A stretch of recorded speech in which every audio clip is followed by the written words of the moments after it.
church must return back to its spiritual roots, because of the fact if we're going to be effective in the 21st century, we must get a revisitation of what God did with the first century church. The world today is in trouble. The problem we're having today in our nation is not in Congress, it's not with the Republicans or the Democrats or the Independents. It is a backslidden church that is not in the place where God wants them to be. It wasn't the politicians that changed the world. It was believers that was filled with the Holy Ghost that changed the world. And they saw, those that from the outside saw a manifestation of God. All right. They saw folks getting saved. Yes, They saw those getting delivered. yes, sir. Oh, hello. They saw those that were sick being healed. Yes, Those that was blind, their eyes came open. Those that was deaf, oh, hallelujah, was able to hear. Those that was dumb and couldn't speak, they began to talk. These are called manifestations of God. What did happen to the church? Ain't nothing wrong with God. God is immutable. God is inflexible. God don't change. It is the church that have gotten out of place with God. Every one of y'all got to realize in this season of the church that we're going to have to get back to the altars of God and say, Lord, do it again. Lord, revive us again. Lord, reform us again. We must get a visitation of what God did 2,000 years ago. So hear what the Lord says here in Mark 16. And he said unto them, go ye all the world and preach the gospel to every creature. now. And he says unto them, go ye. You go. Go ye. It's amazing that God is not overlooking and slighting anybody. All right. You don't need a title and a position to go. You don't need a license Come on, Pastor. to go. Come on. He has commissioned us to go. Yes. God have always told the church to go and told the sinners to come. All right. And look like to me we are switching out. Come on. My Lord. Come on. Now we're calling for the church to come when the church should be going. My Lord. And if we are going to see the change and the deliverance in our churches today, because now the church has become nothing more than a social gathering. Come on. Preachers today are more focused on the building, the structure per se of the church, than more so than what's in the church. My God. And it's amazing that the churches are dying spiritually deaf all over the world, not just here, but overseas, because Christianity is declining in so many areas. Folks are losing interest in the things of God. Is it because that we are not stepping up to the plate and doing what God called us to do, that the world look at the church and see that the church is just like them, and they don't feel it is an urgency to be saved or to be in church because they all acting the same way? I believe the Bible said there's a difference between holy and unholy, between righteousness and unrighteousness. There's a difference between light and darkness. Yes. So a line got to be drawn. Yes. And we must begin to see a manifestation. Yes. Somebody said visibility. Visibility. The visibility of God. Yes. I must see the lame get healed. The blind eyes come open. Look at some of us as Christians now. We are saved. We've been in church. We know all about church. We know all the tactics in church. Yeah. Yeah. We are just churchy people. Yeah. This whole society is a Christian enterprise. Everywhere you turn, Christian entertainment, Christian dance, Christian music, Christian whatever. Everywhere you turn is Christian, amen, Christian presentation. But yet, it seems as though to me, we have all the Christianity, all the presentation, but we have less living for God. My God. We have less living for God. I'm not just talking about those that sit in the pew. I'm talking about just talking about those, amen, that's standing around the door of the usher or the motherboard or the deacon bowl, but I'm talking about the pulpit here. Amen. Even in the pulpits of our churches today, amen, there's been a backsliding condition right from the pulpit, for the Bible declares. But even the preacher has got to the place now where they are not preaching the unadulterated word. We don't sit at the table of compromise and compromise with the world, compromise with heresy, compromise with rhetorics. God got to have a people that would not just compromise, but hold up the standards. For God I live, for God I die. You're going to have to take a stand for what's right. And many of us have lost what God established the church with. So God is calling not only for the preacher, but he calling for believers. He said, go ye. In other words, he's talking to you. God is saying to every one of us tonight, we cannot wait for something to prevail in order for us to get stirred. You're going to have to learn to stir yourself. What did Paul say to the church at one of the churches? He says to them, save yourselves from this untoward generation, a generation that is aimless and purposeless. They don't have no goal, no purpose in it. What it is for us to come to church and take a seat and be comfortable. Everybody looking for a church today, but there's no commitment, there's no, amen, challenges, there's no, amen, authority to be able to deal with them. I want a church where I can just go and remain in the lifestyle that I'm living. God is not looking for a church, amen, with an audience, but God is looking for a church that's an army. We are tired of an audience. We got to have an army. Who is that army God talking about? It's soldiers in the kingdom of God that would not let the devil take what God has given us. What is happening today? As I was in prayer, and the Lord said, Sunday, he said, the church world is in a backsliding stage. A backsliding stage. Where is it coming from? For the Bible declares, and God speaks to the preacher. When God spoke to the prophet Isaiah, began to speak a word into those that would stand over the peoples of God. He called them pastors. Am I talking to anybody here? He called them what? Pastors. He said, it is the preacher, the pastor, that has caused my people to err. Because many of them have become dumb dogs that won't bar, they slumber, and they won't wake up to the calling of God. In other words, all we want, amen, is a nice salary, amen, in a car, in a house on the hill, and money in the bank, but we care less about what the children of God become. Amen. We are trying to get folks to the mall to get a suit. We try to get folks to the car lot to get a car, to the mortgage company to get a car, and then to get a house. But how many of you today are trying to get folks to heaven to be with God? We put emphasis on the blessings of God, but we put less emphasis on when we don't obey God. We got to get to the place now where we got to rise up out of our complacency and step forward, come to the forefront, let the devil know the earth is still the Lord and the fullness thereof. Hello. God said, miracle hour. Miracle hour.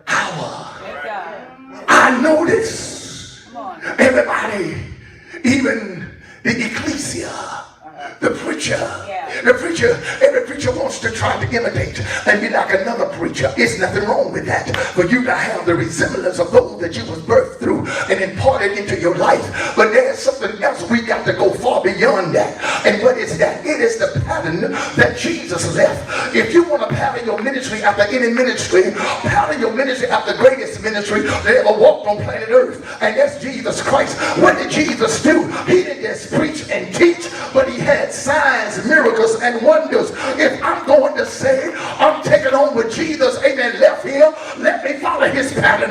Let me do what he did. Y'all ain't helping me in this place. I believe that every one of y'all today that are sitting here, if you've been filled with the Holy Ghost, you got power from on high. Amen. You may not have the title, you may not have the position, you may not be a pastor, but you got power from on high. The devil is not running from a title nor a position. He is running from power. Somebody said power.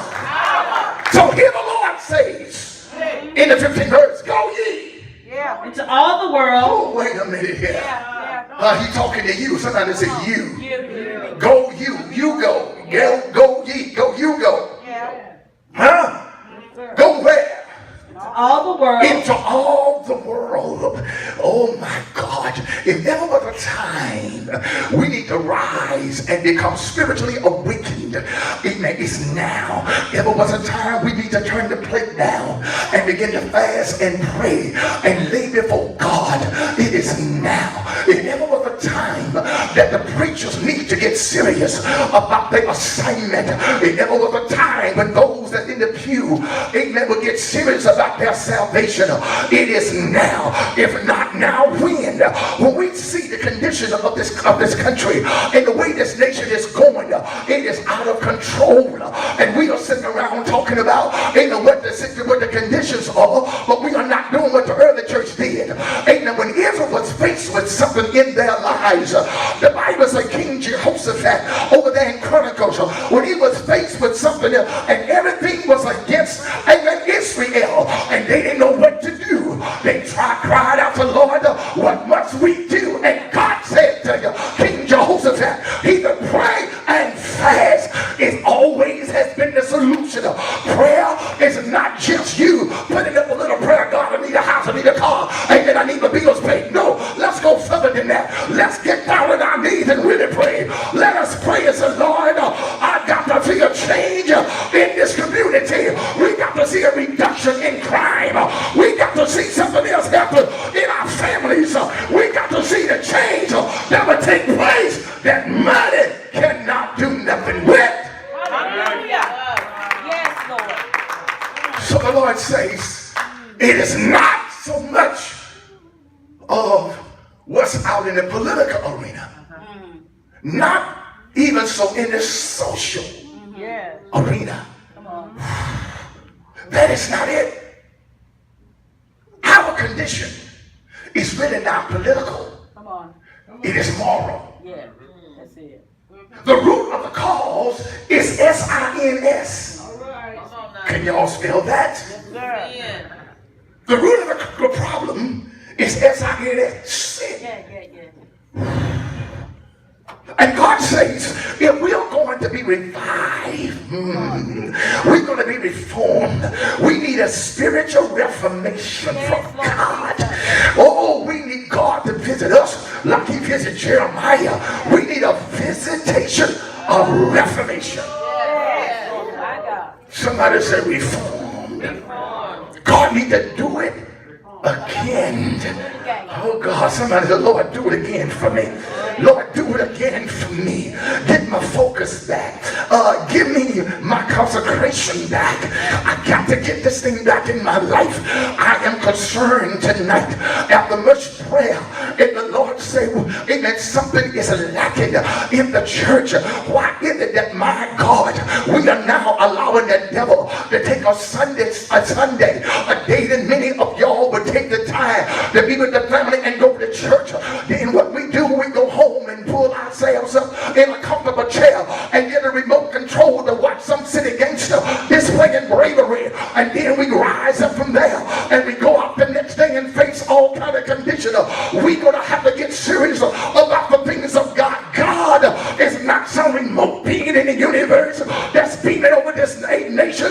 No, he is not some man upstairs, as a lot of y'all call it as a cliche. No, God is the one that got the world in his hand. He is the crown jewel of heaven. He is the one that put everything together. In him I live and I move and I have my being. So what is this? The spiritual condition of the church is causing the Spirit of God to vomit. The spiritual condition of the church is so vomiting and so nauseating that God himself is getting sick of the church. And it goes back because many of us, we want what the church got to offer. What can the church do for me? What can the church give me? The preacher is looking salary, is looking for a better car, a better house, more money in the bank, and Stacy Adams on some shoes or a suit. The lady looking for a dress and a big hat and jewelry. Lord, help us today. Give us a church back where we would say, whether I have it or not, I've been called of God to do what God called me to do. I'm not here, amen, to be a fashioner. I'm not here just to put myself out there. I'm here in Christ. If anybody gonna shine, if anybody gonna glow, it is the Christ that's in me. So he says to them, go ye in all the world and preach the gospel. Somebody said to every creature. To every creature. It is amazing that we have become selective of who needs to be in church. We have become so even selective of the folks that need to be saved. We are not going after those that are down and out. They drug addicts and prostitutes and they perverts and everything else in the down low and everything else in the world. We want to go for the elite, those of the middle class, and those that think they got money to put in the offering, and those that got cars and got houses. No, I believe we done took on the wrong perception of the vision that God gave the church. God wants souls. S-O-U-L-S, souls. He don't care if it was a poor soul or a rich soul. He don't care if it was a big soul or a small soul. He wants souls.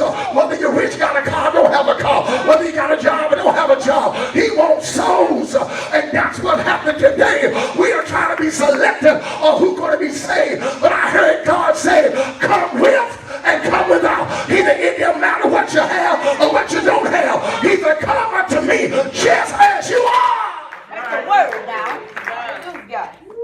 Just as you are.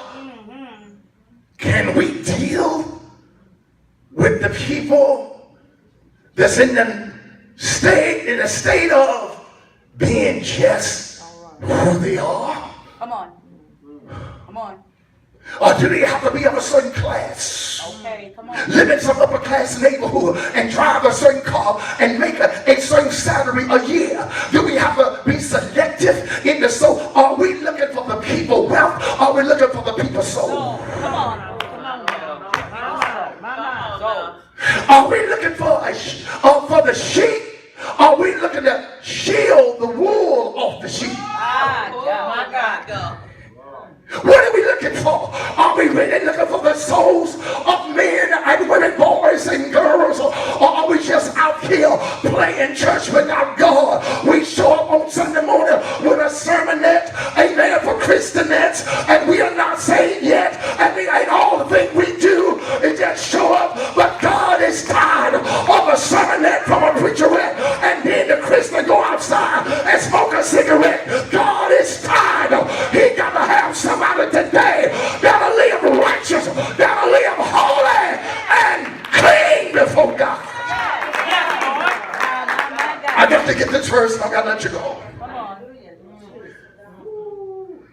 He that believeth in me is baptized. Shall be saved. Oh God. He that believeth in me that is been baptized shall be saved. Be saved. He that what believeth not really shall be damned. Be damned. In other words, you brought it on yourself because you didn't believe in God.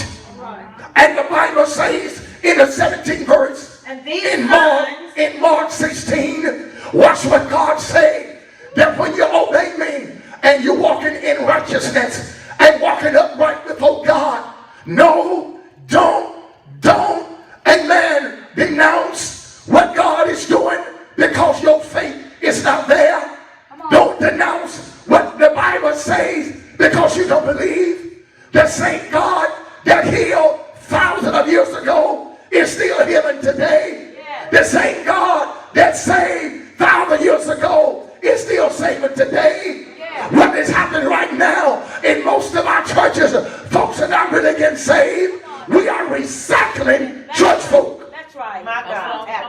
And I'm tired of seeing church folk being recycled and nobody is getting saved.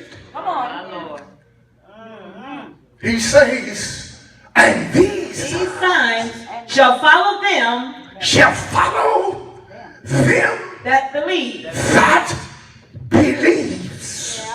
Watch this, believers. Every one of you that is here need to have a manifestation of God upon your life.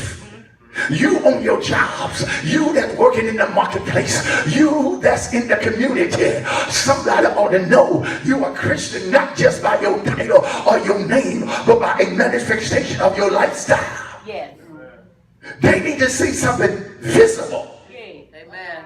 Visible. We are hiding our conviction. We are hiding our Christianity. Most church folks today have become nothing more than a secret agent Christian. I'm going to put it, but you can understand it. Undercover. All right now. We got too many undercover Christians. We don't want nobody to know on the job that we believe in God, that we believe in the baptism of the Holy Spirit and speaking in tongues and the Spirit give utter. We don't believe in holiness and righteous living. We have become undercover Christian. We laugh and we joke, we smoke and we puff, amen, and grin and with others, and we know there's a line to be drawn, but because we don't want to lose somebody call themselves our friends, well, I believe like this: if we are going, amen, to make a difference in our nation, we're going to have to be who we say we are. It's called integrity. If you say you are a child of God and a Christian, well, live it with an integrity. Don't be undercover. Don't be one thing with your mouth and another thing with your life. Hallelujah. Let's be a Christian with integrity. Yes. Hallelujah. So the Lord says, and these signs shall follow them. Somebody say, I'm one of them. Come on, somebody say, I'm one of them. Yes, I am one of them. And these signs shall follow them that believe. In my name Shall they cast out devils? shall they cast out Devils. devils. Yes. Whew. Somebody say, I don't believe in all of that. I don't believe it takes all of that. No. What you telling God, it don't take all of that. What you saying to this Bible, that ain't truth. If God said it, I'm not going to assist the devil in his mission. No, I'm not going to compromise and let the devil continue to take our communities, take our nation, take our families, take our jobs, take our economy, take our bodies, and we're just standing by saying, this ain't for me. No, I declare war on every religious demonic activity that try to denounce what my God have commissioned us to do. He says, it shall follow them, and they shall what? Cast out devils all over this country. I have seen the sick get healed. It is the signature of this ministry, not only here in these United States, but overseas. Many thousands have seen the manifestation of God through signs, miracles, and wonders. I don't say that to boast. I said it humbly because naturally I give God the glory. Because I know that no man can do these miracles except God be with him. God reached down on the streets of Chicago years ago and picked me up off the gangs and drugs and brought me into this thing. I know there is a God. When I went to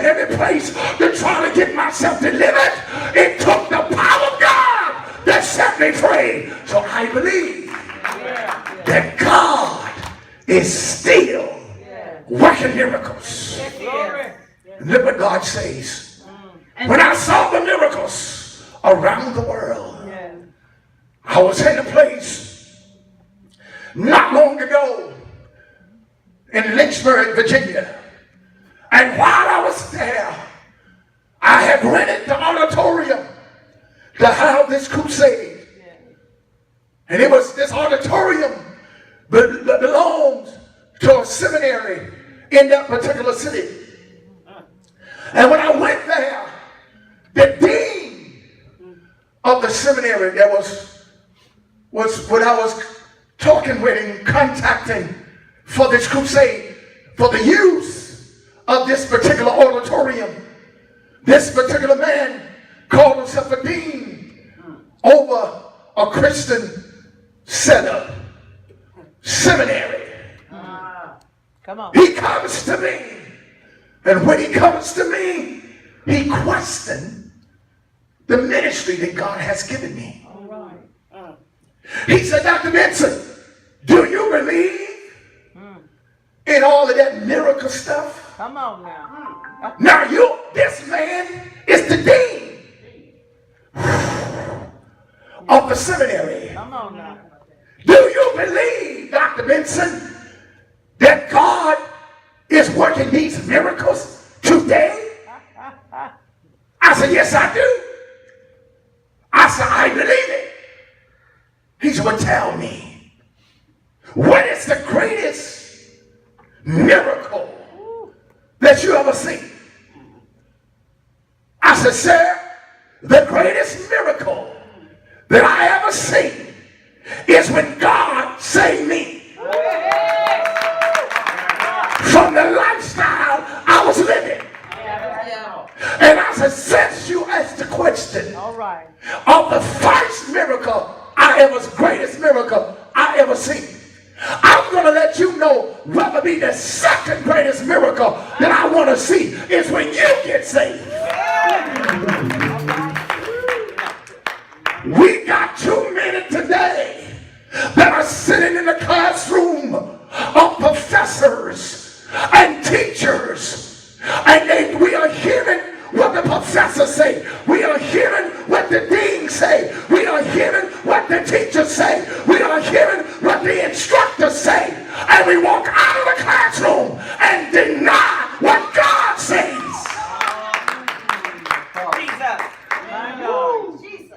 But I will not deny what God said.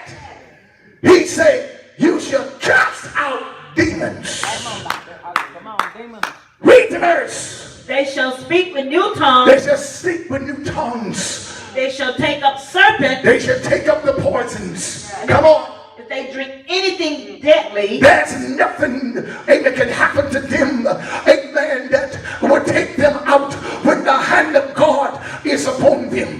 Many of y'all don't know this, but some of y'all have not seen all the protection that God has given every one of you. I know you got the shield of faith, but if you ever take an examination of your shield, you will see dents and holes almost to penetrate through your shield. God has protected you from all the snares of the enemy, and that's why every chance you get, you ought to give him praise. Listen what he says. if they drink any deadly thing, it shall not hurt them. It shall not hurt them. Amen. And you shall lay hands. They shall lay hands on the sick. And you shall lay. Oh my God. Let me just repeat that again. And they shall. It speaks of the future. It speaks of our Christian destiny. Amen. They shall lay hands on the sick and they shall recover. What am I talking about? Is there any sick among us? Yes, it is. And most of our churches around the country, if you go there on Sunday morning and ask how many folk are sick in this church, 75% of the folk lift their hand and say, I'm sick. Yes, we are preaching sermonettes, but are we healing the sick? Yes, we are preaching sermonettes, but are we casting out devils? I believe when Jesus Christ gave the instruction to the men of God, he said, go ye and preach. And when you preach, he didn't stop there. He didn't say, go preach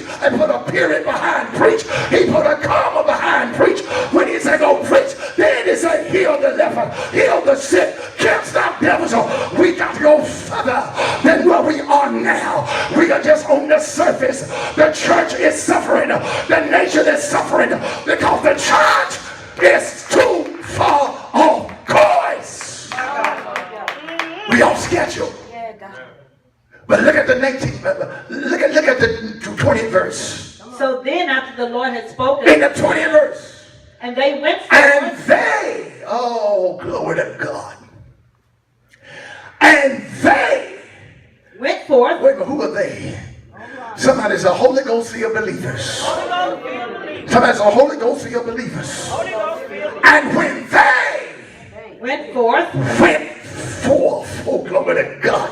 And when they went forth, look at God, y'all. I feel the presence of God in this place tonight. There's going to be miracles in the house. And yes, it's going to be miracles in this sanctuary because I believe in miracles. Look around at a person sitting on that seat by you and ask them a question. Have they ever seen a miracle? And look at them real good and say, look at me now, look at me good, because I am a miracle. If it had not been for God protecting and covering me, I wouldn't have been here today. You talking about I'm just sitting here, ain't about chance the devil is a lie. The Lord has protected me. The Lord has healed me. The doctors gave me up, but I came through it because I got a miracle from God. And when they went forth, preach everywhere, and the Lord working with them. Oh, and the Lord working with them. Look around at somebody and say, you ain't in this by yourself. Tell them again, you're not in this by yourself. You got somebody with you.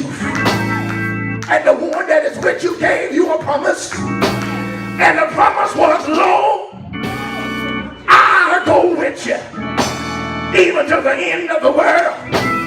But the place you gotta go, God didn't say it was not dangerous.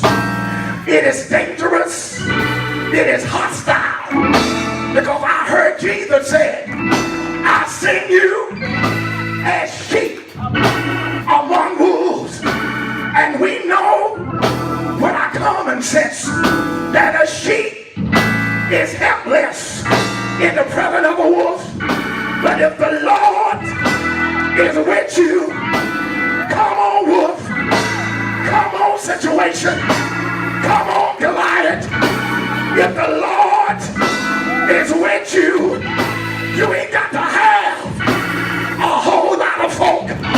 When the Lord is with you, Moses, all you gotta have is a rod and a staff. If the Lord is with you, David, all you gotta have is a sling and a rock. If the Lord is with you, Samson, all you gotta have is a jawbone of a donkey. If the Lord is with you, I'm so glad that somebody recognized I wouldn't have made it if the Lord wasn't with me. God is with you. I'm not afraid. I heard him tell Joshua, be not dismayed.